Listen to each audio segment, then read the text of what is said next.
Bonjour tout le monde, bienvenue à ce nouveau vidéo de TEW 2016, édition WCW 1992. On a fini notre première année lors du dernier épisode avec notre meilleur show également. En fait, on peut voir si Starrcade a été notre meilleur show, mais je suis pas mal convaincu que ça l'a été. On peut voir notre top 10, top 100. Starrcade qui a été notre meilleur show de l'année avec un Saturday Night du mois de novembre. Notre autre meilleur pay-per-view a été Beach Blast. Ensuite de ça, il faut aller à Battle Bowl, Clash of the Champions en août. Slamboree, c'est ça? Non, oui, Slamboree. Uncensored a été également dans nos tops. J'essaie de voir notre pire pay-per-view aurait été lequel. Si on se fie à notre liste. Peut-être que je suis vraiment trop bas. Mais là, je vois un Clash of the Champions en avril. Halloween Havoc, ouais. Halloween Havoc a été notre pire pay-per-view. C'est fou de penser qu'on a eu notre pire pay-per-view quasiment avec notre meilleur, là, back-to-back. Battle Bowl a été une belle façon de se reprendre, mais Starrcade a été vraiment un gros succès. Puis non seulement ça a été un succès, ça a été quand même une très bonne note. 0.38, 194 000 achats. On compare là, au dernier pay-per-view. C'était surtout du 0.32, 0.31. Là, je vois 0.32 pour Halloween avec 0.32 pour Battle Bowl.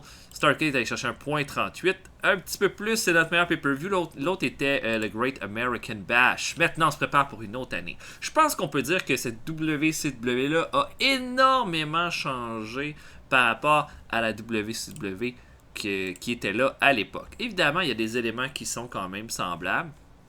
Le fait que des gars comme Rick Rude et Ricky Steamboat se joignent au roster, c'est très logique par rapport à ce qui s'est passé dans la vraie vie. Par contre, un push solo pour Dusty Rhodes à ce temps-ci, à l'époque, ça s'était pas fait. Stan Hansen qui reste aussi longtemps à la WCW également, ça s'était pas fait. Le fait que Vader devienne champion du monde suit une logique étant donné qu'il est devenu champion du monde à peu près au même moment. L'arrivée de Marty Jannetty, le push de Jeffrey King et de Steve Austin en tant que Jet Sets, ça c'était pas évidemment pas prévu. Scott Hall qui fait partie des Four Horsemen, qui fait partie de la WCW bien en avance. Steve Williams et Dan Spivey. La montée de solo de Ron Simmons est logique. Par contre, tout le côté Edge Shrinkers, là, ça c'est définitivement pas du tout comme c'était à l'époque. Le fait que Michael Wall Street reste aussi longtemps avec sa gimmick également. Abdul Butcher, bon, lui, il s'en va bientôt. Il y a eu quand même d'autres arrivées importantes. Malenko, Chris Benoit, le push d'Owen Hart à la WCW, Lord Steven Regal, Vinny Vegas qui est devenu quand même assez important. Des gars comme Buddy Landel qui était rien à la WCW, qui se débrouille quand même très bien. On parle d'autres, là,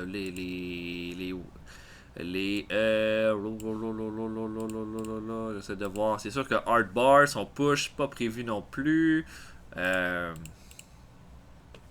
regarde ça visiblement. Puis Jeff Jarrett qui est un nouveau projet, le Great Sasuke.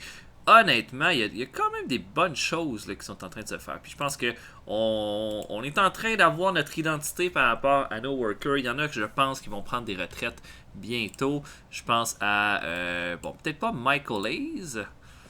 Mais moi je vous dis qu'éventuellement Michael Hayes, là, ça marchera plus. Là, il va baisser dans la carte, c'est certain. Dusty Rhodes, on pourrait s'attendre à ce qu'il prenne une retraite, du moins qu'il devienne un road agent dans un avenir rapproché. Puis il ferait vraiment un beau boulot. Boris Malenko, lui on va le mettre en road agent. C'est définitivement là qu'il est le meilleur. Mike Graham, psychologie, respect 65. Mike Graham, là, c'est un peu une perte de temps. Je veux dire, il lutte plus. Moi, je me trompe. Il a pas lutté une fois en 91, pas lutté une fois en 92. Il y a juste nous autres qui l'emploient. Bon, il y a 40 ans. Ça monte, ces affaires, là. Ses stats montent, mais c'est pas un très bon road agent. Quand je m'en sers juste dans les combats de pre-show, en fait. À part de ça... Pour Dangerously, ça va bien. Ranger Ross est blessé encore. Oui, c'est ça. Ranger Ross est blessé pendant 22 jours. Max Payne est suspendu. Et puis, si on regarde nos progrès, bon, dans le Mid-South, on a monté. On était resté très statique, en fait. Là. Il y a Hawaii qu'on a augmenté. Puis, dans le Mid-South, les places qu'on a baissé. Ah, le Southwest, on a monté au départ, puis on est resté. Ontario, Canada. On va de voir où est-ce qu'on va aller aujourd'hui pour notre show. Et on baisse au Mexique. Japon, on n'est pas vilain. Tendance à être bien placé, bien positionné. En Europe, en Australie. Il faudrait voir en fait c'est quoi les possibilités que j'aurais à cette heure que j'ai monté de niveau pour des shows, des émissions qui voudraient de nous. Mettons au Canada. Ah oui, puis qui vont négocier. Ah. Je pourrais être. Non, je pourrais pas parce que j'ai des affaires aux États-Unis. Maudine. Mexique. Rien du tout. Chez les British. Bon, j'ai déjà World Wild. En Europe. Oui, c'est ça. J'ai déjà des shows dans ces endroits-là. Si je regarde par exemple au Japon, où j'ai déjà une émission, qui est Saturday Night, il y a juste eux qui sont prêts à négocier avec moi. Puis en Australie, non, du tout. Du tout. Ok. De façon logique, là, je pense qu'il faudrait essayer d'augmenter au Canada. Continuer d'essayer d'augmenter au Canada notre visibilité. Après ça, d'aller chercher en faisant des petits shows mineurs là-bas, en allant chercher un poste de télé. Puis après ça, on pourrait aller vers une autre région, peut-être en Australie ou en Europe. Là. Ça va être de voir. Ça va être de voir. Bon, ok. On a les Harlem Heat qu'on a envoyé des offres de contrat pour aller dans notre développement. Et on va faire notre premier show qui est White World Wild, où ça va être un main event Cruiserweight, alors que Great Suzuki, Marty Jannetty affrontent Hardbar et Dean Malenko. J'ai pas assez de Cruiserweight heel dans mon roster, pas encore en tout cas. Et puis probablement que La Parka va pouvoir faire un... Je sais pas. La Parka pourrait être un heel en fait quand il va passer en fait par-dessus tout ça. Mike Awesome, toujours considéré comme un enhancement talent, malgré le fait qu'on lui donne des victoires là, à n'en plus finir. Donc, j'aimerais vraiment ça que sa popularité augmente. Peut-être va falloir que je le fasse battre un autre lutteur. Je sais pas. Que je le. Disons qu'on va se donner le temps d'y penser. Ce que je pourrais faire, c'est essayer de le mettre en espèce de storyline ou une association avec un autre lutteur. Probablement que ça pourrait faire de quoi d'intéressant. Je pense à peut-être un gars comme Stan Hansen. Est-ce que faire une équipe, je sais pas, mais essayer quelque chose là, il faut dans son cas, il y a tellement de talent, là, il faut s'en servir. Donc voilà. Donc on va avancer jusqu'à World Wild.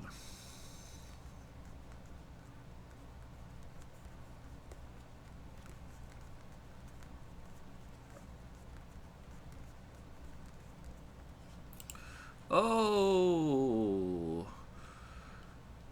Le grunge rock de Seattle, Nirvana, a pris le monde par surprise avec leur dernier album, Nevermind. Le succès de Nevermind a surpris l'industrie de la musique, popularisant non seulement le grunge, mais aussi a cultural and commercial viability of alternative rock in general. Donc, une viabilité pour le rock alternatif. Nevermind a remplacé l'album Dangerous dans le numéro 1 du Billboard. Et ben. Masanobu Fuchi. Bon, on s'en fout que ça finisse son contrat.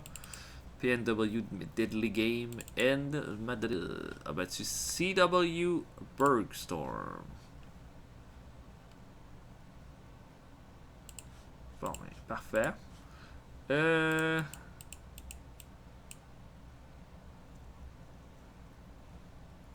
Bon, les gars qui sont frustrés de pas lutter. Noria Tateno.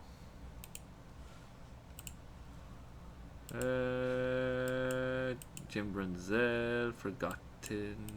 Kiyoshi Tamura on the rise. Masanobu Fuchi va reçu une autre offre de contrat. Go, go, on avance, ça. Oh, des incidents. Bon, qui qu'on a pas? Max Payne, Ranger Ross. Steve Williams et Cactus Jack. Steve Williams et Cactus Jack. Ils étaient vraiment en train de bien s'entendre en backstage. Leur bonne humeur a été infectieuse. Voyons, j'oublie mon mot. En tout cas, hein, ça a été bon pour tout le monde. Alexandra York et Missy Hyatt. Oh, Alexandra York et Missy Hyatt sont devenus... se sont vraiment rapprochés en coulisses. Ils ont découvert un amour commun du mime. Wow. Ben ça, c'est le fun.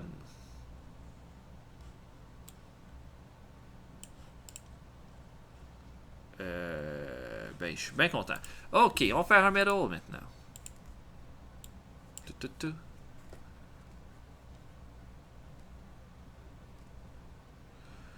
Avec Lex Luger. Oh, on va essayer de faire des amis à notre ami Lex.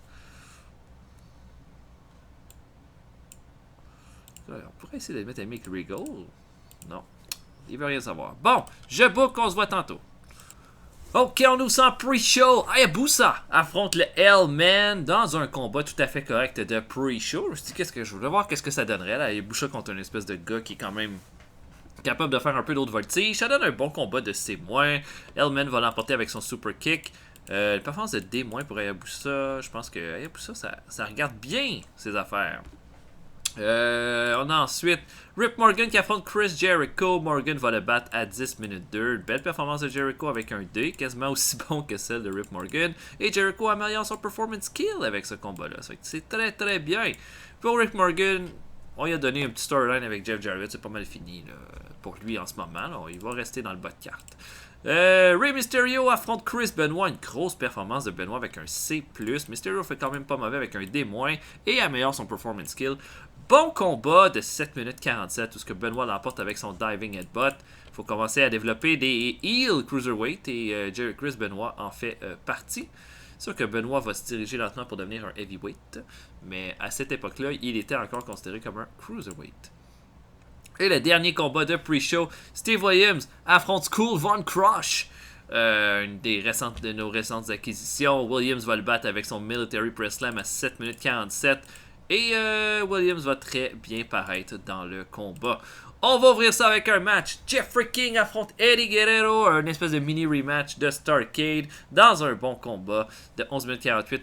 Eddie Guerrero va faire abandonner Jeffrey King avec son Gory Special. Belle performance de Guerrero avec C+, mais Jeffrey King a quand même pas mal fait avec un C. Ça nous donne un strong start.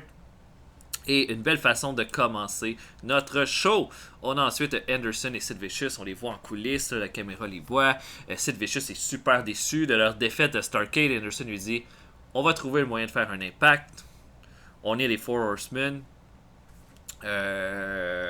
Toi puis moi, si on veut aller au top, là, je sais que Ric Flair veut plus trop parler depuis qu'il a perdu contre Dusty Rhodes.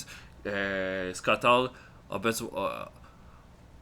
besoin de retrouver un peu son grip, mais toi puis moi, Sid, on pourrait faire des grandes choses si on décide d'être sur la même longueur d'onde. Un petit segment là, pour que les deux pour un peu développer un futur storyline.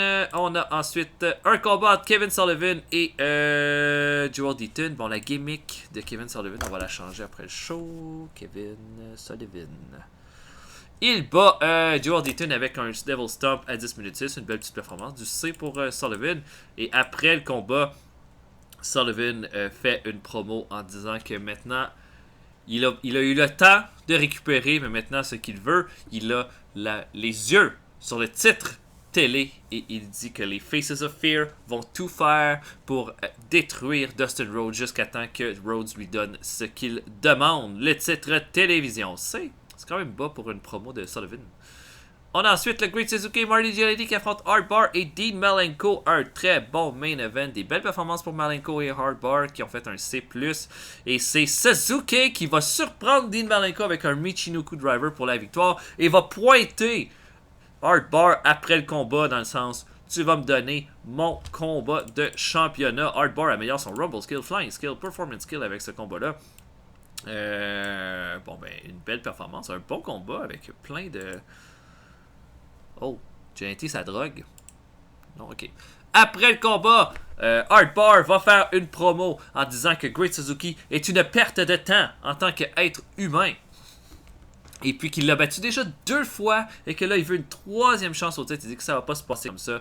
Que le Great Suzuki, s'il veut avoir un combat de championnat, ça sera son dernier parce qu'il pourra plus jamais marcher après ce combat-là. Un excellent bait de la part de Hardbar. C'est la première fois qu'il nous fait une bonne promo comme ça. Donc, très très bien. Et honnêtement, je suis surpris. Agréablement surpris de ce combat-là. Ben, de sa promo, et puis c'est ça. Hardbar, c'est un bon élément s'il est bien utilisé. Donc, je suis content. Bien content du résultat. Donc, un bon B- hein, pour le show. J'aurais le goût peut-être d'un petit 6-man tag, moi, pour notre prochain show qu'on va faire ailleurs. Essayer de booster notre popularité, en fait. Un 6-man tag. Donc, qui on pourrait avoir dans ce 6-man tag-là?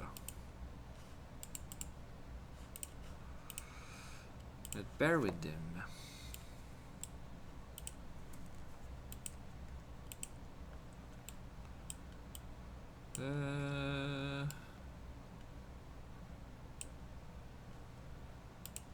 Attends, on peut mettre Dustin Rhodes. Ça va faire un peu de star power dans ce combat-là.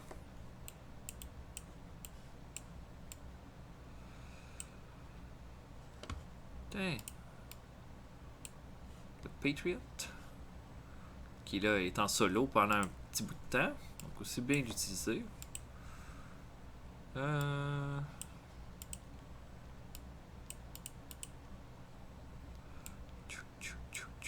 Qui on pourrait utiliser? Les Edge Drinkers. Et notre champion.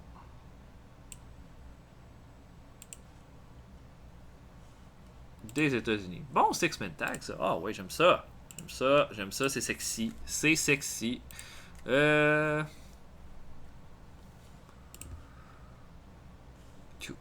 Bon, maintenant, où est-ce qu'on va? Au Canada. Dans la fois, on est en Ontario. Si on va en Colombie-Britannique. Où est-ce qu'il rentrerait 126 personnes?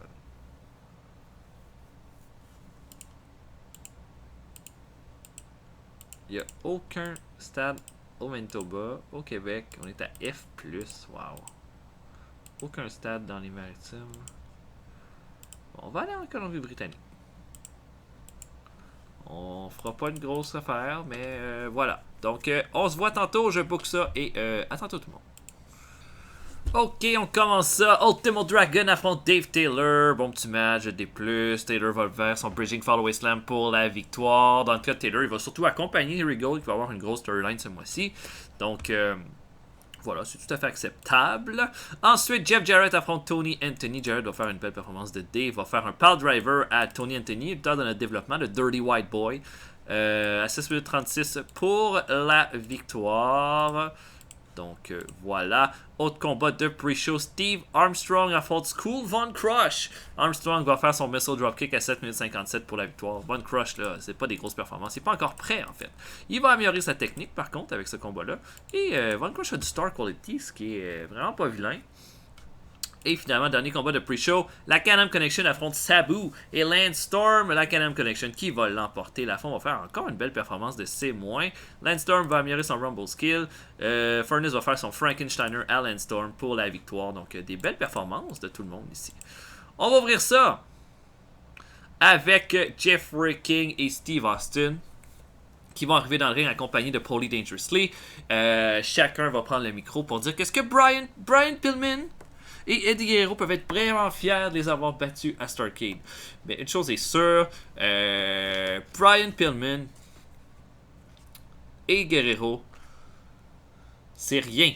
C'est rien comparé aux Jet Sets, malgré cette victoire-là. Et tu dis, c'est qu'ils en ont pas fini. Et que si Brian Pillman pense qu'il peut s'élever au main event, il peut continuer de rêver parce qu'il y a deux seuls lutteurs qui peuvent aspirer au main event en ce moment à la WCW. Et c'est les Jet Sets qui vont faire de leur vie encore une fois un enfer. Et ils disent qu'ils vont faire de la vie de d'autres lutteurs qui vont se mettre dans leur chemin un enfer. Donc un excellent, un bon début pour ce show-là. Là, vraiment très très bien, un bon B. On a ensuite un combat Buddy Landel affronte Rick Steiner. Et dans un upset total à cause d'une intervention de Bobby Eaton qui va arriver et faire un low blow à Rick Steiner. Buddy Landel va faire un corkscrew elbow drop pour la victoire. Il va chercher sa plus grosse victoire en carrière. Et là, les Simply Superior sont fiers comme des rois après cette victoire-là. Grosse performance. Buddy Landel va améliorer son performance skill. Et voilà. Ensuite, Stan Hansen va se présenter là, pour dire que à Starrcade, il a vaincu les Pain Doctors, des gars qui se disent des durs, puis qui n'ont jamais été capables de rien faire. Il dit que Stan Hansen est une légende et qu'il mélange son temps entre le Japon et les États-Unis. Pourquoi? Parce que c'est le meilleur dans les deux continents. Et là, Ron Simmons va se pointer au ring. Simmons arrive, va se mettre devant Hansen. Il va prendre le micro et va lui dire: tu penses que tu as battu tous les tough guys? Ben, il t'en reste un à battre ici. Hansen va vouloir répondre en se battant, mais les agents et les arbitres vont déjà être là pour empêcher Hansen là, de faire rien. C'est moins pour ce segment-ci. Combat entre George South et Terry Taylor. Terry Taylor va faire son sharpshooter à 10 minutes 20 sur South pour la victoire. On va préparer quelque chose pour Terry Taylor ce mois-ci, donc on commence à le mettre un petit peu over. Et notre main event, un excellent six-man tag. Barry Windham fait équipe avec Dustin Rhodes et le Patriot pour affronter Rick Rude et les Edge Shrinkers. Et, ah oui, c'est ça, Fatou aussi, sa gimmick, on va faire ça, il faut pas oublier. Boum, boum, boum. Donc, dans un bon combat, là, pas une grosse performance pour le Patriot, ni Dustin Rhodes. Ça me déçoit un peu, mais bon, une grosse performance pour Rick Rude, en fait. Et puis dans ce combat-là, alors que Fatou va vouloir monter sur la troisième corde, faire son headbutt, Patriot va faire un dropkick sur les cordes et Windham va rejoindre Fatou, va faire son superplex et va faire emporter son équipe. Barry Windham va donc devenir le number one contender pour le titre des États-Unis pour Super Brawl. Donc voilà pour ça, un bon combat, je suis bien content et B- pour ce show.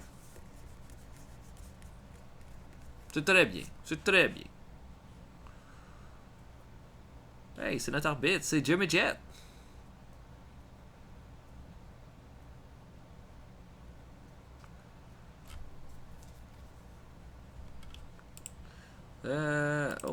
UWF Ravenous. Un main event entre David Sammartino et le Honky Tonk Man. Wow. Sinon, le Wrestling Challenge a fait un C+. Brian Now et British Bulldog ont battu le Warlord et Big John Studd. Wow, ils ont ramené Big John Studd, eux autres. Impressionnant. Fury Hour. Sinon, Jeffrey King dit que Dave Taylor ne connecte pas avec les fans. C'est vrai, j'en doute pas. Bon, Booker T et Stevie Ray sont prêts à venir avec nous autres. Yeah! Ben écoutez, ça c'est des bonnes nouvelles. Chi Cruz, pas content. Ok, bon. Écoutez, on a été sur une bonne série de tag team match depuis le début en main event. Ben j'ai goût qu'à Saturday Night on fasse la même chose. Ben, évidemment, Stan Hansen et Ron Simmons. Je pense que ça serait déjà une bonne façon de débuter cette belle rivalité. Sinon...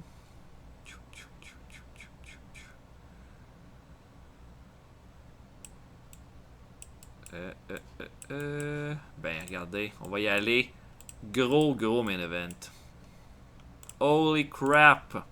Hansen Vader contre Ron Simmons et Sting. Wow, je peux pas vraiment demander mieux là. Ça c'est un gros main event pour Saturday Night.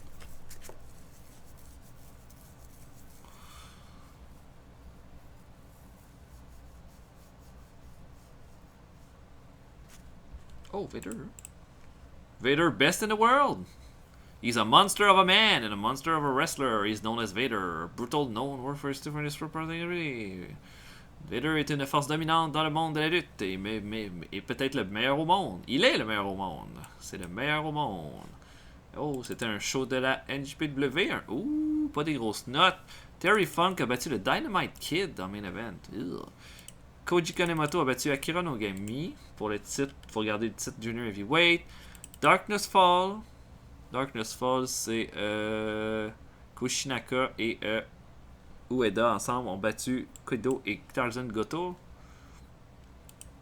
Sinon, à part ça, ben, ça avait pas l'air fameux, ce show-là. Ace contre Tiger Toguchi a fait le meilleur combat quasiment de la carte. Superstars, B-. Slaughter a battu Jim Duggan, une interview de Jim Duggan puis les Ultimate Maniacs qui luttent à tous les shows ont battu les Demolition. Oh oui, la ECW a ouvert ses portes. J'ai hâte de voir c'est quoi leur roster, eux autres là. C'est tout. C'est leur premier lutteur signé, c'est Little Guido. Ok.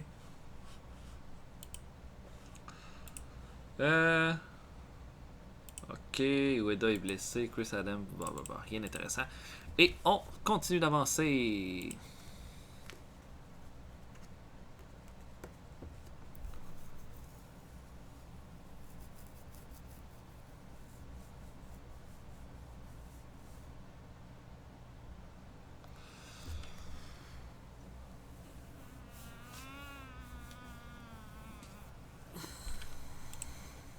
Oh, c'est le show de la USWA, le main event, les Fabulous Ones, qui sont Steve Kern et Stan Lane ont battu Tom Pritchard et Jimmy Valiant. Et pour le reste, c'est bien oubliable. Pour le reste, voilà, pas de show, HPW. Et là, est-ce que la HPW, ils ont commencé une tournée, là? Non, j'espère que non.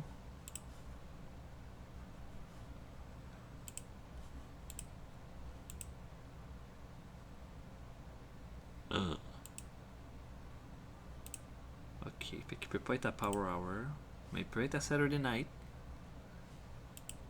Et il peut être à Super Brawl. Ok, en ce moment ça va bien. Ça aurait pas été drôle sinon. Oh non, l'autre David Taylor est prête. Oh non. J'ai deux TV. Oh my god. Les Taylor Twins. Je pense que la personne qui a fait le jeu a fait des petites erreurs, mais c'est pas grave. Les Taylor Twins. On va les ramener. Dave Taylor et David Taylor. C'est sûr que je vais me tromper là. Oh my god. Malade ça. C'est le genre d'erreur que je trouve vraiment nice par exemple. Puis j'ai bien l'intention de l'utiliser. Dave Taylor et David Taylor.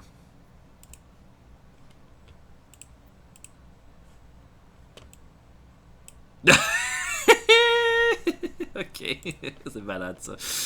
Bon, continuons, c'est ce soir, Saturday Night. Pas d'incident. Bon, un middle. Ouais, un petit peu au hasard, tiens. Des fois, quand c'est au hasard, ça va mieux. Mettons Bobby Eaton. Avec un gars comme Vinny Vegas. Non. Ok. Ok, je veux pas que Saturday Night, on se voit tantôt, tout le monde, salut! Ok, on ouvre ça avec un combat de Cruiserweight. La Parka affronte Sean Waltman. La Parka va l'emporter avec son Skull Bomb à 10 minutes 1. Waltman fait quand même pas une mauvaise performance avec un D-. La Parka améliore son performance skill et Sean Waltman son Rumble skill avec ce combat-là. Bien content. Là. On a du beau prospect là, ici. Là. Ensuite, Brian Lawler affronte le Ultimo Dragon. Lawler va faire son Tennessee Jam à 5 minutes 46 sur le Ultimo Dragon pour la victoire. Voilà. Lawler, j'ai rien pour lui, mais on peut lui donner quelques petites victoires là, pour le garder un peu fort. Ensuite, Tracy Smothers affronte Chris Jericho. Et Tracy Smothers va faire son Jaw Jacker à 9 minutes 47 pour la victoire. Performance de D- pour Jericho, qu'on va utiliser 2 fois dans cet épisode-ci, voir un peu qu'est-ce qu'il vaut. Et finalement, dernier combat de pre-show, Brian Pillman affronte Larry Stevens, un lutteur local. Pillman va faire une belle performance de B et va faire un enziguri à 9 minutes 37 pour la victoire. Il va même améliorer son performance skill. Au passage, donc voilà, ce lutteur local-là a eu le combat de sa vie. Le show commence. Paulie Dangerously se pointe avec les Jet Sets une fois de plus. Paulie Dangerously prend le micro en disant que Brian Pillman et Eddie Guerrero rentrent en guerre. Et puis, les Jet Sets ont déjà donné l'avertissement cette semaine, mais il annonce que la guerre commence tout de suite. Il dit que Brian Pillman, ce sera pas seulement les Jet Sets qui vont aller après toi, que Paulie Dangerously a trouvé des alliés et puis qu'il pourra jamais pouvoir s'en sortir dans cette situation-là. Gros segment, là, j'ai décidé de donner. C'est rare parce qu'habituellement, je mets toujours mes main eventers dans mes openers. Et là, j'ai donné un gros segment aux Jet Sets. Tout ça dans le but d'augmenter leur popularité, puis je pense que ça va vraiment fonctionner. B+, pour cet excellent segment. Voilà, donc les Jet Sets qui annoncent la guerre.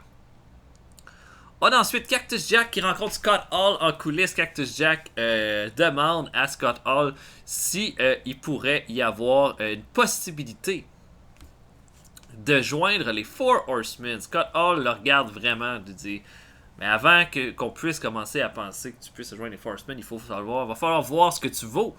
Et puis Cactus Jack est d'accord et dit on regardera ça la semaine prochaine, mais pense que tout est possible. Et là, Cactus Jack va s'en aller, Scott Hall va rire, genre pourquoi ce gros slob-là pourrait faire partie des Four Horsemen. B- pour le segment. On a ensuite Ricky Steamboat qui affronte Mr. Hughes. Mr. Hughes est accompagné de Vinny Vegas et de Michael Wall Street. Steamboat va quand même assez rapidement se débarrasser de Mr. Hughes à 6 minutes 43. Et puis, avec son Diving Crossbody, une performance de A pour Steamboat dans ce combat-là. Mais voilà, Steamboat l'emporte et le Young Foundation est super frustré après le combat. Lord Steven Regal fait une promo. Il est accompagné de... de Dave... Regal fait une promo où est-ce qu'il parle de Lex Luger. Il dit que c'est juste à cause de Luger qu'il a perdu à Starrcade avec Dave Finlay qui était dans le mix. Il dit qu'il y a des choses qui ne fonctionnent pas là ici. Et puis que Luger devrait faire attention parce que Lord Steven Regal, la dernière fois qu'il a affronté un top name qui était Larry Zbyszko, il l'a humilié de bord en bord. Et puis il va faire la même chose si il ne fait pas attention. Donc Regal qui challenge officiellement Luger à un combat à Super Brawl. On a ensuite un match entre Ric Flair et Brad Armstrong. Donc, Ric Flair affronte Brad Armstrong dans un combat de 14 minutes 4. Flair va le battre, mais difficilement. Brad Armstrong va pas se vendre facilement sa peau dans ce combat-là. Mais Ric Flair va le faire abandonner quand même avec son Figure 4 Leg Lock. Flair est frustré après le combat. Va prendre le micro en disant que... c'était quoi ça? C'était quoi cette performance-là? C'est quoi là? Qu'est-ce qui se passe ici? On dirait que tout le monde est contre Ric Flair à WCW. Il dit que là, en ce moment, là, il a montré pendant des mois qu'il était encore au sommet de la chaîne alimentaire. Et que là, maintenant, ça a l'air qu'il y a une poussée de jeunes lutteurs là, qui disent que Ric Flair est plus capable. Il est plus capable de suivre. Pourquoi? Parce qu'il a perdu à Starrcade dans un street fight contre Dusty Rhodes? Non. Ric Flair, c'est encore le meilleur lutteur au monde. Et puis, s'il faut qu'il humilie des gens à toutes les semaines pour le montrer, ben c'est ça qu'il va faire. Grosse promo de A+, pour Ric Flair. On a un match entre Dan Spivey et Arn Anderson. Anderson est accompagné de Sid Vicious. Et évidemment, Vicious va faire avoir son intervention. Alors que Sid Vicious va comme avoir la tête entre les cordes. Dan Spivey va avoir la tête entre les cordes. Vicious va lui faire un gros coup de pied à la tête. Ensuite de ça, Anderson va lui faire son Spinning Spine Buster pour la victoire. Anderson et Sid Vicious sont tous contents. Steve Williams va venir ensuite pour empêcher qu'il y ait un beatdown, mais Anderson va rapidement quitter le ring. Un bon petit B pour ce combat-là. Donc, très bien. Pillman va être... tout le monde va attendre la réponse de Pillman par rapport aux mots de Paulie Dangerously. Pillman va dire que si Paulie Dangerously veut rentrer en guerre, il y a Eddie Guerrero avec lui. Puis que s'il veut ajouter du monde, ben il va trouver du monde pour rentrer en guerre avec lui. Qu'il n'y a personne qui fait peur à Brian Pillman. Puis que Pillman, c'est l'année où est-ce qu'il s'en va au top. Puis qu'il n'y a personne et nul être humain qui va pouvoir l'arrêter. Un excellent A+, pour cette promo-là.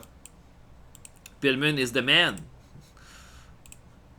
On a ensuite un combat de 4 contre 4. Les Heart Warriors font équipe avec les Dynamite Bros pour affronter Jack Victory, El Cubano et Smash Up. Bon petit combat où est-ce que les Faces là, vont vraiment pas mal faire tout ce qu'ils veulent avec les Heels. Liger va faire un Shooting Star Press à Killer Kyle pour la victoire. La meilleure performance d'ailleurs revient à Liger dans ce combat-là qui a fait un C+. Stomping Bill va revenir son Rumble Skill avec ce combat-là. Donc bravo pour lui. Et après le combat, boum! Les Dynamite Bros, alors qu'ils fêtent la victoire, vont s'en prendre à Liger et Owen Hart et vont les tabasser. Et là, évidemment, heel turn, complete success. Complete success pour les Dynamite Bros qui deviennent des heels en se retournant contre les champions par équipe. C'était leur opportunité, en fait, là, pour faire du dommage et ils la prennent. Voilà, donc vous vous attendez bien à ce que les Dynamite Bros, qui vont probablement changer de nom, deviennent les number one contenders pour Super Brawl. Et notre main event fait un A, évidemment. Là, on avait un gros main event, donc je suis pas surpris. Donc, Ron Simmons et Sting affrontent Stan Hansen et Big Van Vader. Et les Faces vont l'emporter quand Sting va faire abandonner Vader avec son Scorpion Deadlock. Vader n'en revient pas, il n'a jamais abandonné, il comprend pas ce qui se passe. Hansen et Ron Simmons vont se battre en bas du ring. Des grosses performances pour pas mal tout le monde ici. Hansen va améliorer son performance skill. Et après le combat, Sting n'en a pas fini. Vader va en bas du ring, mais Sting va aller sur la troisième corde, va faire un splash de la troisième corde sur Vader et va le réenfermer dans le Scorpion Deadlock. Vader va se faire, à la limite, carrément humilié là, par Sting là-dessus. Il accepte pas, en fait, de ne pas d'avoir perdu le titre à Starrcade et ça va nous donner un A+, et un A pour notre Saturday Night qui était vraiment un solide show, là, sans l'ombre d'un doute, pour vrai. J'ai vraiment essayé de tout mettre là, dans celui-là, puis je pense que ça a été très convaincant. Très convaincant pour ce Saturday Night. Notre show. Oh, c'était le PP2 ou PP1? PP2! Dutch Mantel a battu Psycho 6 pour garder le titre du PP. Chris Champion a battu Too Cold Scorpio. Les Colossal Kongs ont battu George Hines et Beef Wellington pour garder le titre par équipe. Mabel a battu Victor Zenziev pour le title, pour le PVTV title, puis Gedo a battu Ray Lloyd. Bon, mais on est dans le D, c'est pas vilain, là, honnêtement, comme... non, j'haïs pas ça. Rating de 3.9. Et Pillman dit que Stomping Bill devrait apprendre à seller. Saturday Night, c'est un bon rating, ça? 3.9, ça? Oh my god, c'est génial, en fait. 3.7, on a fait des 3.7.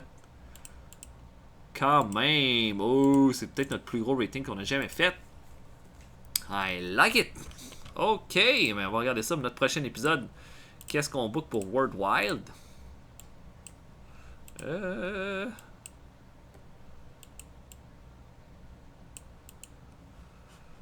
Putain, si on mettait le Hellman qui met quelqu'un over.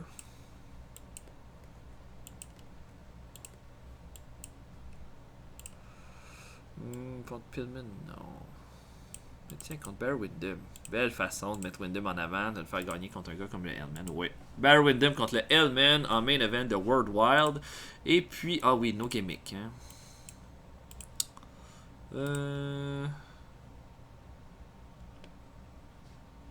On peut tweaker la gimmick de Stan Hansen. Sinon, il y a Kevin Sullivan.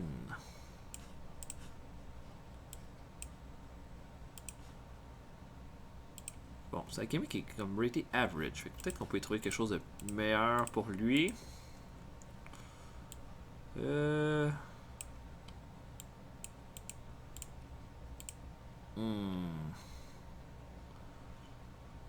Ah ouais, un leader. Ok, puis sinon, Fatou.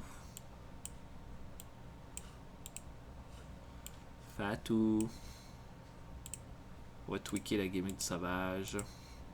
Okidou! Donc, j'espère que vous avez apprécié. Je vous invite à laisser des commentaires, à liker la vidéo.